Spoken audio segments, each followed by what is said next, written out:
Demek bugünkü dersimiz kompüterin arasında o BIOS'ta yaranan problemlerle alakadardır. BIOS hansı problem, BIOS silinəndə biz hansı tədbirlər görməliyik, onun haqqında danışacağıq. Aslında mən YouTube'da da aktarmışam, belə videolar yoxdur. Bu mövzuya ait, demək olar ki, tapa bilmirdik. Ona görə biz bunun qərarı aldıq ki, tələbələrlə bunu çəkib kim istifadə etmək istəyirsə baxsın, yəni bu problem necə aradan qaldırılır. Selamla Elvin, başlayın. BIOS proqramını ROM tipinə yazmaq üçün BIOS proqramatordan istifadə olunur. Bu BIOS proqramator flash kartda oxşayan BIOS proqramator cihazıdır. Daha ətraflı prosesin davam eləməsini bizə Elvin izah edəcək. Buyurun. Proqramator CH314A-dır. Bu proqramator vasitəsilə demək kompüterdə BIOS proqramı yerləşən flash kartda hər hansı bir nasazlıq yaranan zaman və proqram silindikdə bunun vasitəsilə onu yazmaq da olur və bu proqram xüsusilə qeyd etmək istəyirəm ki, öz driveri və proqramı olur və onlarla çalışır və bunun xüsusi saytından proqramatorun modelini yazaraq, yəni CH314A yazaraq orada internetdən onları yükləmək olar.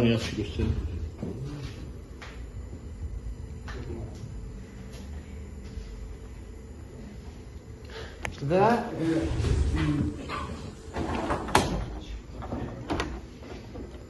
platanın üzərindəki mikroskem fərqli olaraq bir çox platalarda, əsasən köhnə platalarda bu xüsusi oturacaqda yerləşir və 8 pindən ibarətdir. Amma notebooklarda isə çox vaxt, əsasən müasir notebooklarda mikroskem demək inteqrə olunmuş vəziyyətdə olur. Yəni oradan xüsusi yəni payanik vasitəsilə oradan çıxarılmır.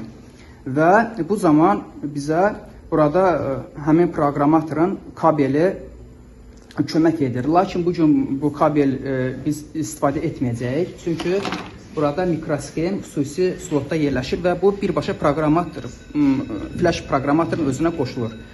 Proses belədir. Pinlərin sayına uyğun olaraq birinci pini uyğun olaraq yerləşdiririk slota, proqramatorun slotuna və flash kartı sistem blokuna əlavə edirik.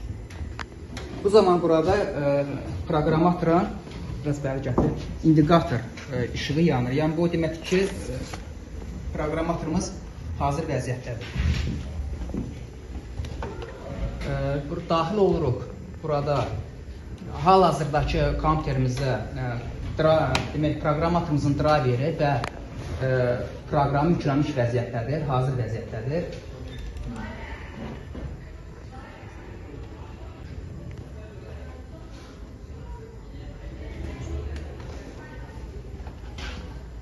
Demək, çipimizin düzgün yerləşdirilməsinə tam əmin olduqda proqramatorumuza biz proqrama daxil oluruq və burada demək biz proqrama mikroskemin modelini seçərək, məsələn bizim mikroskemimizin modeli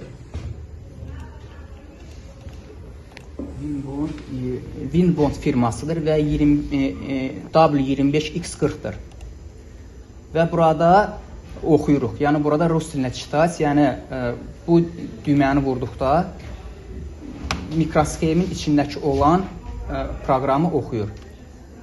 Və burada gördüyümüz kimi bütün pəncərə boyu FF olmaqları, yəni burada heç bir simvolların olmamağı ondan işarə edir ki, mikroskemimiz boşdur.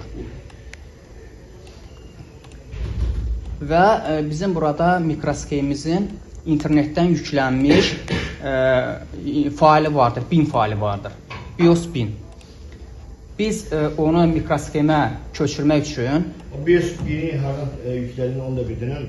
Çox cüzidir. Yəni ana platanın modelini yazaraq və download BIOS yazaraq orada avtomatik olaraq BIOS yüklənir.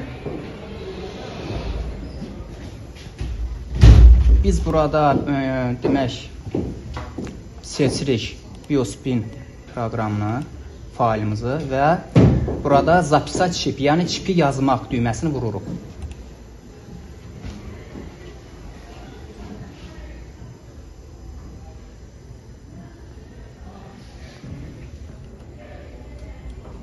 Və gördüyünüz kimi burada artıq simvollar görünür və bu o deməkdir ki, artıq BIOS'un, yəni BIOS mikrosxemə yazıldı.